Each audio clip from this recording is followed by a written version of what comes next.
जब हम एक बकरी के लिए घर की डिजाइन करते हैं कि कैसे एग्जैक्टली हमको अपने फार्म को बनाना है, तो ये जानना बहुत ही ज्यादा आवश्यक हो जाता है कि हम उसमें कितने टाइप का घर बनाएंगे। कितने टाइप का घर मतलब, अगर आप अपने फार्म में देखेंगे तो उसमें आपके पास कई सारे एनिमल्स हैं। एक तो आपके पास बिचार है, बच्चा अलग है, गाभिन बकरियां अलग है, दूध देने वाली बकरियां अलग है, बीमार बकरियां अलग है। तो इन सबको ध्यान में देके हमको एक्चुअली अपने फॉर्म को डिजाइन करना होता है। हम सारे पशुओं को एक साथ एक ही जगह में नहीं रख सकते, क्योंकि सोचिए, अगर आप बीमार पशुओं को अपने स्वस्थ पशुओं के साथ में रखेंगे तो दूसरे स्वस्थ पशु भी बीमार हो सकते हैं।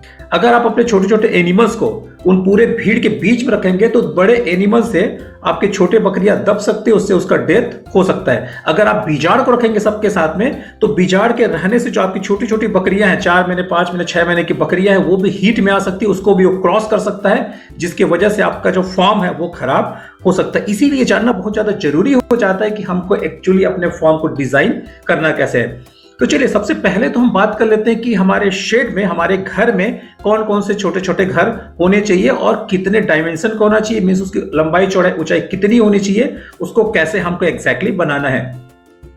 तो सबसे पहले तो हम देख लेते हैं शेड के टाइप के बारे में, मीन्स घर के प्रकार के बारे में। सबसे पहला तो है साधारण शेड। ये नॉर्मल बकरियों के लिए होता है, जो गाभिन बकरियां नहीं है उसके लिए हमको एक घर बनाना है, जिसको हम साधारण शेड बोलते हैं। इसमें सारे और नॉर्मल बकरियों को यहाँ पे रखना है। दूसरा है बिचाड़ के लिए घर। जी हाँ फ्रेंड्स, मैंने पहले भी बताया था कि बिचाड़ को हमेशा, जो नॉर्मल एनिमल्स है, चाहे वो गाभिन हो चाहे दूसरे बकरियां, उससे हमेशा दूर ही रखना चाहिए, ताकि इसके वजह से जो कम उम्र की बकरियां वो गर्मी में ना आए या उनको वो क्रॉस ना करे। तीसरा शेड है बच्चों के लिए, कि हाँ फ्रेंड्स, बच्चों को भी हमको दूसरे पशुओं से अलग रखना चाहिए, ताकि उनकी मोर्टेलिटी यहाँ पे ना आए और अन्य तरह का इनको प्रॉब्लम वहां पे ना हो। अगला शेड जो हमको बनाना है वो गाभिन बकरियों के लिए बनाना है।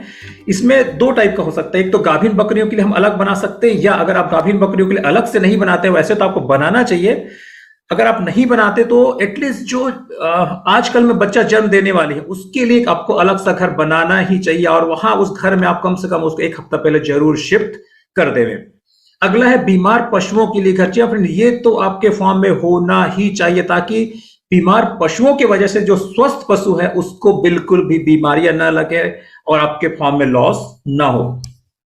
अगला रूम जो आपको बनाना है वो है सहायक के लिए। जी हाँ फ्रेंड, जो भी कर्मचारी आप वहां रखते हैं उसके लिए कम से कम एक कमरा जरूर रखें, ताकि बीच बीच में वहां वो आराम कर सके। और नेक्स्ट रूम है स्टोर रूम। ये स्टोर रूम आपके दवाई रखने के काम आएगा, आपके फीड रखने के काम आएगा, और दूसरे जो जरूरी सामान है वो उसको वो रखने के यहाँ पे काम आएगा। तो फ्रेंड्स, ये तो रहे प्रकार शेड का कि कौन कौन से शेड हमको बनाना चाहिए। चलिए अब हम देख लेते हैं कि इसका डायमेंशन, इसकी लंबाई चौड़ाई ऊंचाई कितना होना चाहिए। देखिए यहाँ पे क्लियरली ये नजर आ रहा है। यहाँ पे हम अपने जो शेड है उसको, पहले तो हम कई भाग में अलग अलग बांटे थे कि भाई बच्चों के लिए क्या होना चाहिए, बिजाड़ के लिए क्या होना चाहिए, बीमार बकरियों के लिए क्या होना चाहिए। अब यहाँ पे हम एग्जैक्टली उसके डायमेंशन को यहाँ पे देख लेते हैं। तो सबसे पहले हम देख लेते हैं जन्म से लेके 3 माह के बकरियों के लिए हमको कितना जगह चाहिए। तो 0 से 3 माह के बकरियों के लिए हमको चाहिए 0.2 से लेके 0.25। यहाँ पे देखिए ऊपर स्क्वायर मीटर लिखा हुआ है, ये उसका क्लोज्ड एरिया है। क्लोज्ड एरिया मतलब अगर आप एक फार्म को देखेंगे, सब देखिए, अगर ये एक फार्म है तो भाई फार्म में 2 पार्ट रहता है। पहला पार्ट ये है जहां पे हम एनिमल्स को रखते हैं, राइट। जो ये वाला पार्ट है पूरा, ये एनिमल्स के रखने का जगह, ये पार्ट उसका घूमने की जगह है। तो ये वाला जो एरिया है उसके रखने का जगह, एक जन्म 0 से लेके 3 माह तक के बकरियों के लिए होना चाहिए इतना, 0.2 से लेके 0.25 मीटर स्क्वायर। मीटर स्क्वायर का मतलब ये कि जो उसकी लंबाई और चौड़ाई है, इधर से भी 0.2 होना चाहिए और इधर से भी 0.2 होने चाहिए, मतलब ये दोनों बराबर होना चाहिए। वही अगर हम फ्री स्पेस की बात करें, फ्री स्पेस मतलब ये वाला स्पेस, तो एक बकरी के लिए होना चाहिए 0.4 से लेके 0.5 स्क्वायर मीटर। अगर हम थोड़े एडवांस में जाए, मींस 3 महीने से लेके 6 माह की बकरियों के लिए बात करें, तो ये उसका जो घर है, रहने का घर है, उसका जो डायमेंशन है, लंबाई और चौड़ाई, वो होना चाहिए 0.5 से लेके 0.75। 0.5 से लेके 0.75 मतलब आप ये जो लंबाई, इसको 0.5 भी कर सकते हैं, या आपको लगता है तो आप वहां पे 75 भी कर सकते हैं। लेकिन जब हम उसका फ्री स्पेस की बात करते हैं तो ये होना चाहिए 1 से लेके 1.5 स्क्वायर मीटर। अगला टाइप है उससे थोड़े बड़े साइज के बकरियों के लिए 6 महीने से लेके 1 साल तक की बकरियों के लिए। तो इसके लिए जो क्लोज्ड रूम है, जो घर है, वो होना चाहिए इतना, 0.75 से लेके 1 स्क्वायर मीटर। उसका जो फ्री स्पेस है, उसके जो घूमने भागने दौड़ने का जो जगह है, वो होना चाहिए 1.5 से लेके 2 स्क्वायर मीटर। अगला है वयस्क के लिए, जो एडल्ट है, जो अब प्रेग्नेंट होने के लिए बिल्कुल रेडी है, उसके लिए हमको घर होना चाहिए उसका 1.5 स्क्वायर मीटर, मीन्स ये रूम होना चाहिए। अगर हम उसके फ्री स्पेस की बात करें जिसमें वो दौड़ती भागती रहेगी, घूमेगी, वो होना चाहिए 3 स्क्वायर मीटर। वही अगर हम गाभिन का, बिजाड़ का और दूध देने वाली बकरियों की बात करें तो ये सबसे ज्यादा होगा, मतलब बाकी अदर से ये होगा 1.5 से लेके 2 स्क्वायर मीटर। इसका जो फ्री एरिया है, जो फ्री रेंज है, जो घूमने जगह है, वो 3 से लेके होना चाहिए 4 स्क्वायर मीटर। तो फ्रेंड्स ये तो रही बात उसके डायमेंशंस के बारे में। तो चलिए अब हम देख लेते हैं कि जब हम एक शेड बनाते हैं तो वहां क्या क्या सावधानियां हमको बरतना रहता है। सबसे पहले तो जैसे मैंने यहाँ पे एग्जाम्पल के रूप में लिया है 60 बकरियों के लिए, ये आप चेंज कर सकते हैं। यहां तो मैंने एग्जांपल के रूप में लिया 60 बकरियों के लिए। अगर आप 60 बकरियों के लिए बना रहे हैं एक घर, तो वहां पे जो लंबाई, ये लंबाई है और ये चौड़ाई और ऊंचाई ये होना चाहिए 15 मीटर लंबा, 4 मीटर चौड़ा और 2 मीटर ऊंचा। चलिए हम बात कर लेते हैं कि हमको बिजाड़ के लिए कितना बड़ा जगह चाहिए। मैंने आपको पहले ही बताया था कि 20 बकरियों के पीछे हमको एक बकरा रखना है। देखिए यहां पे मैंने 60 बकरी लिया है, इसका मतलब यहां पे हमको 3 बकरा रखना पड़ेगा। अगर यहां पे आप 3 बकरा रखते हैं तो इसके लिए आपको कम से कम 4 मीटर लंबा एक जगह चाहिए, वो 2.5 मीटर चौड़ा होना चाहिए, 3 मीटर लंबा होना चाहिए। वही अगर हम एक बच्चा देने वाले कमरे की बात करें, जो प्रेग्नेंट एनिमल है जिसको हम रखेंगे लास्ट में, उसका जो कमरे का साइज है वो 1.5 मीटर लंबा होना चाहिए, 1.5 मीटर चौड़ा होना चाहिए, 3 मीटर यहाँ पे उसकी ऊंचाई होनी चाहिए। यहाँ पे आप देख सकते हैं जो ऊंचाई है वो हर जगह कांस्टेंट है, 3 मीटर यहाँ, 3 मीटर यहाँ, 3 मीटर यहाँ, लेकिन इसकी लंबाई और चौड़ाई सब जगह वेरी कर रहा है। मींस जितना ज्यादा आप संख्या रखेंगे, जितना ज्यादा संख्या बढ़ाएंगे घटाएंगे, उस हिसाब से आपको लंबाई और चौड़ाई को ही घटाना, लेकिन उसकी ऊंचाई हमेशा कांस्टेंट रहेगी। इसमें कुछ और ध्यान देने वाली बात है कि अगर आपके फार्म में बहुत सारे एनिमल्स, बहुत सारे घर हैं, जब आप पार्टीशन उस घर को करेंगे तो यहां पे ध्यान देने वाली बात है कि जब 2 पार्टीशन के बीच में, इस 2 पार्टीशन के बीच में आपको ज्यादा से ज्यादा 1 मीटर रखना है, क्योंकि यहां पे इतना ऊंचाई होना चाहिए ताकि एनिमल्स एक दूसरे को यहां से देख सके। बहुत ही ज्यादा ऊंचाई यहां पे नहीं रखना। वही अगर हम दूसरे पॉइंट की बात करें, अगर आपका जो फार्म है, अगर आपका फार्म बहुत ज्यादा ठंडे जगह में, तो कम से कम वहां हीटर जरूर लगाएं। मैंने पहले की वीडियोस में बताया है कि जो बकरियां हैं वो 2 बीमारियों के लिए बहुत ज्यादा ससेप्टिबल होता है। पहला तो है न्यूमोनिया और दूसरा है डायरिया। अगर आपके फार्म में हमेशा ठंडकता बना रहेगा, वहां पे अगर मॉइस्चर बना रहेगा, तो बहुत ही आसानी से उसको न्यूमोनिया हो सकता है, और न्यूमोनिया से इसको बचाना बहुत ही ज्यादा मुश्किल हो जाता है और ये बहुत ही ज्यादा फेटल है।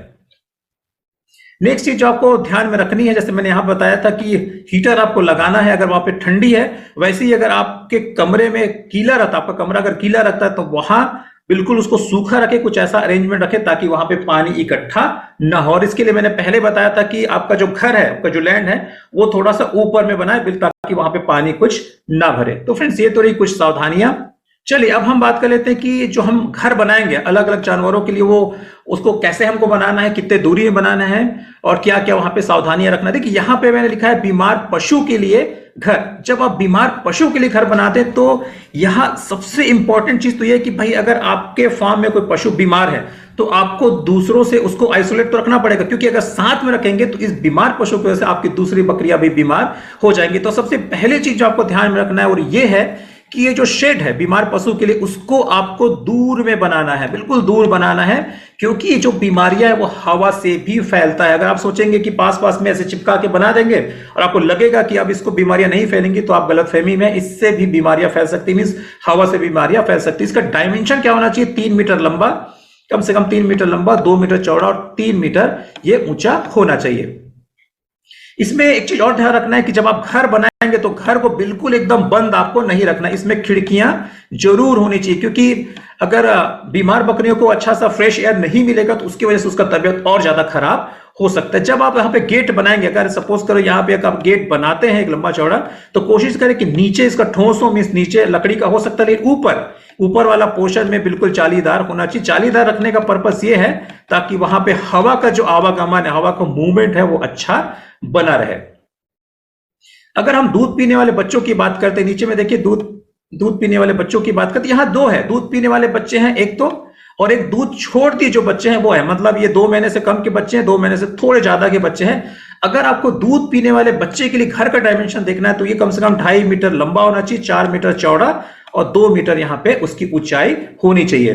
ठीक है, ये 75 बच्चों के लिए, मतलब छोटे छोटे आपके जो बच्चे होंगे यहाँ पे 75 बच्चे इसके आ सकते हैं। लेकिन अगर हम थोड़े बड़े बच्चों की बात करें, दूध छोड़ चुके हैं, 2 में ज्यादा हो चुका है, उसके लिए जो लंबाई है वो होना चाहिए 5 मीटर, चौड़ाई 4 मीटर, उसकी ऊंचाई है वो होनी चाहिए 3 मीटर। ये 75 एनिमल्स के लिए यहाँ पे है।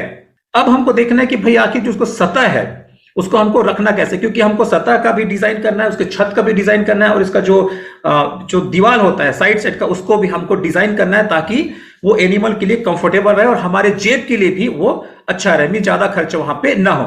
अगर हम फ्लोर की बात करें, देखिए अगर हम फ्लोर की बात करें तो फ्लोर में आप कई तरह की इसको बना सकते हैं। हमने पहले की वीडियो में भी देखा था, आप यहाँ पे तख्ता भी बिछा सकते हैं, मतलब लकड़ी का तख्ता बना के बिछा सकते हैं, यहाँ पे मुरुम भी बिछा सकते हैं, यहाँ पे आप मिट्टी भी बिछा सकते हैं। ये डिपेंड करता है कि आपकी कैपेसिटी कैसी है, आप कितना इसमें पैसा खर्चा करना चाहते हैं, ये सब के ऊपर। लेकिन कुछ चीजें सब जगह कॉमन है, हर जगह आपको ध्यान में वहां पे रखना पड़ेगा। देखिए यहां पे लिखा है कि बारिश वाली अगर आपकी जगह है, जिस जगह में आप अपना फार्म बनाए हैं, वहां पे अगर बारिश बहुत होता है तो वहां पे तख्ता सबसे अच्छा रहता है। तख्ता रखने का अच्छा ये कि जैसे ही उसमें बकरियां पेशाब करती, गोबर करती हैं, वो तुरंत नीचे नीचे की तरफ गिर जाता है, और यहाँ पे तख्ते में कुछ पानी रुकता नहीं है, यहाँ पे वहां पे एब्जॉर्ब नहीं करता, इसलिए वो सूखा बना रहता है। लेकिन वही अगर जहां पे बारिश हो रही है, वो वहां पे अगर आप मिट्टी रखें नीचे में, मुरुम रखें नीचे में, तो वो मुरुम और मिट्टी दोनों पानी को ऑब्जॉर्ब करेगा और वहां पे मॉइस्चर हमेशा बना रहेगा, जो आपकी बकरियों के लिए बहुत ही ज्यादा घातक है। यहां पे एक और चीज को ध्यान रखनी, जब अगर आप जो नीचे का सतह है उसको अगर आप ये तख्ता वाला करते हैं, लकड़ी वाला करते हैं, तो कोशिश करें जब बत्ता आप लगाएंगे ऐसे, तो ये बत्ते का जो सतह रहता है, ये वाला जो सतह रहता है, वो हमेशा गोल होना चाहिए। अगर यहाँ पे आप बिल्कुल नुकीला इसको रखेंगे, सतह को नुकीला रखेंगे, वहां से इसके पैरों में चोट होने के चांसेस बहुत ज्यादा बढ़ जाता है। और 2 तख्ता आप जब रखेंगे, ये 2 तख्ता आप जब जोड़ेंगे, तख्तों को पतला पतला तख्ता तो उसको जोड़ेंगे, उसके बीच में कम से कम 1.5 से लेके 2 सेंटीमीटर की दूरी होनी चाहिए, ताकि जो पेशाब वेशाब रहेगा उसका जो गोबर रहेगा वो आसानी से नीचे गिर पाए। अगला जो सावधानी हमको बरतना है कि अगर आपका जो फ्लोर है, आपका जो घर है, वो थोड़े ऊंचाई में, जैसे मैंने पहले बोला था कि इसको जमीन से थोड़ा ऊंचाई में रखें। मैंने पहले आपको बताया था कि इसमें कई सारे सिस्टम है। एक सिस्टम इसमें होता है मचान सिस्टम।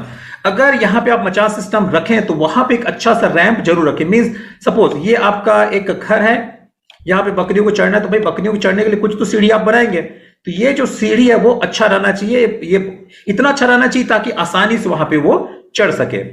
और मैंने पहले ही बताया था, अगर आप इस टाइप का अगर रखते हैं मचानो सिस्टम, तो इसकी जो ये ऊंचाई है, ये वाली जो ऊंचाई है, कम से कम 1 मीटर यहाँ पे जरूर होनी चाहिए, ताकि उसका जो पेशाब है, गोबर बिल्कुल नीचे जल्दी से गिर जाए। क्योंकि मैंने पहले आपको बताया था कि उसके पेशाब से काफी ज्यादा अमोनिया निकलता है, और ये अमोनिया गैस बहुत ही ज्यादा हानिकारक है। अगर उसको आप जमीन से बहुत पास में बना देंगे तो जो कुछ भी अमोनिया नीचे बनेगा वो ऊपर आएगा, और उसके श्वास की तरह आपकी बकरियां लेंगे, और बहुत ही हानिकारक उसके ऊपर इफेक्ट डालता है।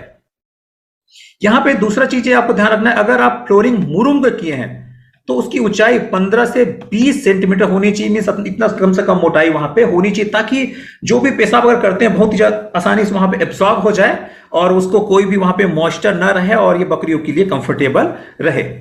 देखिए अब हम बात करते हैं कि आखिर छत हमको कैसा रखना है। तो छत या तो आप प्लेन रख सकते हैं या कोरुगेटेड रख सकते हैं। कोरुगेटेड मतलब आप देखे होंगे ऐसे ऊबड़ खाबड़ ऐसे आगे पीछे सांप जैसे ऐसे रहता है, ये दोनों का आप रख सकते हैं। यहाँ पे स्टील का भी रख सकते हैं और यहाँ पे सीमेंट का भी रख सकते हैं, लेकिन यहाँ पे कोशिश करें कि आप एस्बेस्टस का रखें, मतलब सीमेंट का ही रखें, क्योंकि जो स्टील है गर्मी के दिन में बहुत ज्यादा गर्म हो जाता है, और ये बहुत ही ज्यादा हानिकारक है आपके बकरियों के लिए, और ये ठंडा में बहुत ज्यादा ठंडी भी हो जाती है। तो दोनों सीजन में जो स्टील है वो काफी ज्यादा नुकसानदायक इसके लिए, तो कोशिश करें इसके लिए आप सीमेंट का ही यहां पर रखें।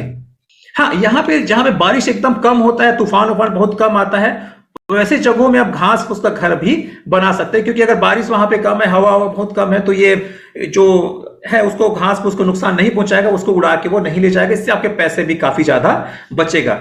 अब हम देख लेते हैं कि आखिर हमको घर का जो दरवाजा है, उसके रूम का दरवाजा को कैसे बनाना है। चलिए हम बात कर लेते हैं दरवाजे के बारे में कि दरवाजे का डायमेंशन हमको कितना रखना है। अगर हम लंबाई की बात करें तो 1 से 2 मीटर ये लंबा होना चाहिए।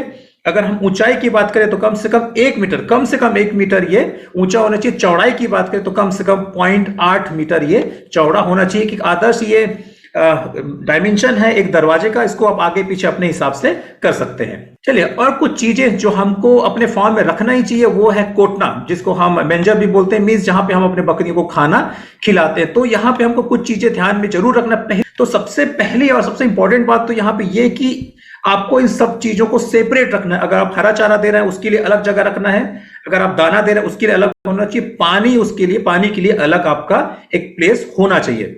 जब हम एक कोटना की बात करते हैं, मेंजर की बात करते हैं, पानी पिलाने के बर्तन की बात करते हैं, तो उसको आप लकड़ी से भी बना सकते हैं और स्टील से भी यहाँ पे बना सकते हैं। इसको सीमेंट से भी आप इसमें बना सकते हैं। देखिए यहाँ पे लिखा है कि इसको आपको अलग अलग भागों में बांटना है, एक साथ सारा चीजों को मिक्स करके एक ही साथ नहीं देना है। इसलिए हमको नहीं देना है क्योंकि सारे जानवर का टेस्ट अलग होता है, उसे खाने का तरीका अलग होता है, उसका पसंद अलग होता है। कई सारे ऐसे एनिमल्स भी होंगे जिसको पहले पानी पीना पसंद होगा, फिर उसको दाना खाना पसंद होगा। कई सारे ऐसे एनिमल होंगे जिसको पहले हरा चारा चाहिए, उसके बाद दाना चाहिए। कई सारे ऐसे भी एनिमल होंगे जिसको पहले दाना चाहिए, फिर पानी चाहिए, फिर उसको हरा चारा चाहिए। तो अगर आप इन सारी चीजों को एक साथ मिक्स कर देंगे तो बहुत ही वहां पे मुश्किल हो जाएगा उस एनिमल के लिए खाना उसको। और पहले की कुछ वीडियोस में मैंने बताया था कि जो ये बकरियां होती बहुत ज्यादा चूजी होती हैं, ये बहुत ही साफ सुथरा खाना पसंद करती। इवन मैंने तो यहां ये भी बताया था कि इनका पानी इतना साफ होना चाहिए जिसको आप खुद भी पी सकें। देखिए अगली चीज जो हमको ध्यान में रखना है कि अगर हम कोटना जब बनाते हैं तो उसकी जमीन से ऊंचाई कम से कम 450 से लेके 600 मतलब मिलीमीटर होना ही चाहिए। मींस गला, जैसे अगर वो बकरियां आपके ऐसे खड़ी है तो गले के थोड़ा ऐसे नीचे होना चाहिए, मतलब एकदम ही नीचे मत कर दे ताकि वो उसको बैठ के खाना पड़े, या एकदम ऊपर ही ना करे कि उसको चढ़ के खाना पड़े। मींस कंफर्टेबल होना चाहिए जहां तक उसका गला सीधा सीधा वहां पे आता है। ये आपके बकरी के लिए इजी रहेगा। एक क्वेश्चन जो आपके दिमाग में यहाँ पे आ सकता है कि आखिर भाई हमको इस कोटना को और ये पानी पीने का बर्तन को कितने क्वांटिटी में वहां पे रखना है। तो इसका कोई हार्ड एंड फास्ट रूल नहीं है, बस आप अपने बकरियों के नंबर के हिसाब से इसको आप घटा या बढ़ा सकते हैं। नेक्स्ट थिंग जो हमको अपने फार्म में जरूर रखना चाहिए वह फुटबाथ। ये फुटबाथ बिल्कुल आपके इंट्रेंस में होता है, जहां से आपकी बकरियां अंदर जाती है, मींस मेन गेट में ये होता है। ये इसलिए बनाते हैं ताकि बकरियां जब चर के बाहर से आए तो उसके जो पैरों में जो भी इंफेक्शन होता है बाहर के चरने की वजह से, ये आपके फार्म के अंदर में ना जाए। और अगर कोई बाहर से आदमी आता है, इवन अगर आप भी जाते हो तो इसी फुटबाथ के थ्रू आपको जाना, ताकि आपके जो पैरों में, आपके जूते में, चप्पल में जो भी इंफेक्शन आता है यहाँ पे वो धुल जाए। क्योंकि यहाँ पे हम पानी भरते हैं और पानी के अंदर में कुछ एंटीसेप्टिक हम मिलाते हैं, जिसकी वजह से जो भी जो कीटाणु रहता है हमारे पैरों में वहीं पे वो धुल जाता है। देखिए इसको सबसे पहले प्रवेश द्वार में आपको रखना है। सेकेंड, ये नीचे में गड़ा होना चाहिए। ऐसा नहीं कि आप जो वहां पे जगह है उसके ऊपर में आप रख दी, फिर वहां से एनिमल चढ़ के नहीं जाएगा। उसको आप जमीन में गड़ाएं ताकि जमीन से थोड़े समतल में रहे, वहां से आप एनिमल आसानी से ऐसे चल पाए। तो इसको बहुत ही ऊंचा नहीं रखना है, जमीन में इसको गड़ा के रखना है। नेक्स्ट चीज जो आपको ध्यान में रखनी है कि आप इस फुटबाथ को या तो स्टील का भी बना सकते हैं, या सीमेंट का भी बना सकते हैं, या ईंटे का भी बना सकते हैं। ये पूरा आपके ऊपर डिपेंड करता है कि आप इसमें कितना इन्वेस्टमेंट करना चाहते हैं, आपके पास में वहां पे रिसोर्सेस क्या क्या है। तो फ्रेंड्स ये तो रही बात कि हमको पशु के शेड क्या क्या वहां पे हमको चीजों को ध्यान में रखना चाहिए। Thank you.